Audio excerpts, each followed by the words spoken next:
సినిమాల్లో మనం చూసాం.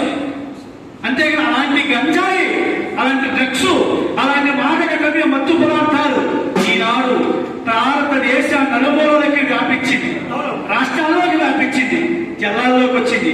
సరే, ఎక్కడో హైదరాబాద్, విజయవాడ, విశాఖపట్నం, పెద్ద పెద్ద సిటీల్లో, రాజమండ్రి లాంటి సిటీల్లో ఉంటారు కదా.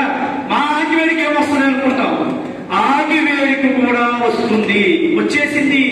కాలేజీల్లోకి వచ్చేసింది, స్కూళ్ళలోకి వచ్చేసింది, గొడవలోకి వచ్చే వీధుల్లోకి, సందుల్లోకి. ఎలాగైతే పాల ప్యాకెట్లు ఎలా కొంటున్నామో అలాగే గంజాయి డ్రగ్స్ కూడా వచ్చేసింది, వ్యాపించేసింది. చాలా మంది విద్యార్థులు ఉన్నారు. మీరు తెలుసుకోవాలి. మీరు తెలుసుకుంటే మీకోసం అవగాహన ఎందుకు పెట్టింది, వేల రూపాయలు ఖర్చు పెట్టి, ఇన్ని డబ్బులు ఖర్చు పెట్టి ఇక్కడ ఎందుకు పెట్టారు పోలీస్ శాఖ వారంటే మీకు అవగాహన, పరివర్తన చెందాలి. అంటే ఏమంటే మేము తాగుతున్నావా, మీరు వచ్చి మేము తాగుతున్నట్టు మీరు ఎవరో చూసారా, మీ పోలీస్ శాఖ వాళ్ళు ఎవరైనా చూసారా, మీ కళాకారులు ఎవరైనా చూసారా? మీరు తాగుతున్నారని నేను చెప్పట్లేదు, ఎందుకంటే చూడడం పాపం మనం చెప్పకూడదు. కానీ మీకు అలవాటు అవుతుందేమో చెడు స్నేహం, చెడు మాట, చెడు సావాసం వల్ల ఇంటి తొందరగా అలవాటు అవుతుంది. ఇది మీ వయసు ఏంటి?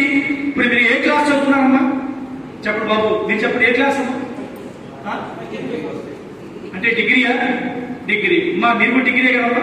డిగ్రీ అంటే ఈ వయసు 18 నుంచి 20-22 ఏళ్ళు వెళ్ళే వయసు ఇది. అంటే మెచ్యూర్ వయసు, అంటే మంచి చెడు తెలిసే వయసు ఇది. ఈ వయసులోనే మంచిగా చెడు తొందరగా అవగాహన అవుతుంది మనకి. మంచిగా తీసుకుంటే మంచిగా వెళ్తాం, చెడుగా స్పీడ్గా వస్తుంది. మంచి నిదానంగా ఎక్కుతుంది, చెడు స్పీడ్గా ఎక్కుతుంది. ఆ చెడు అనేది తొందరగా ఎక్కేస్తాం.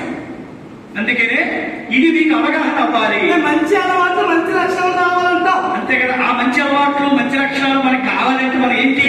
చదువు, జ్ఞానం అనేది ఉండాలి. అంటే మా అబ్బాయి లాగా చదువు. నేను చాలా బాగా గొప్పగా చదువుకున్నాను రా. నువ్వు కూడా చదివావా? నేను చదవడం ఏంట్రా? అంటే నువ్వు ఎప్పుడు చదివావు మాకు తెలియదు కదా. మాకు తెలియదు, మా పిల్లలకి, స్టూడెంట్స్ తెలియదు, పోలీస్ శాఖ వారికి కూడా తెలియదు, సార్ కూడా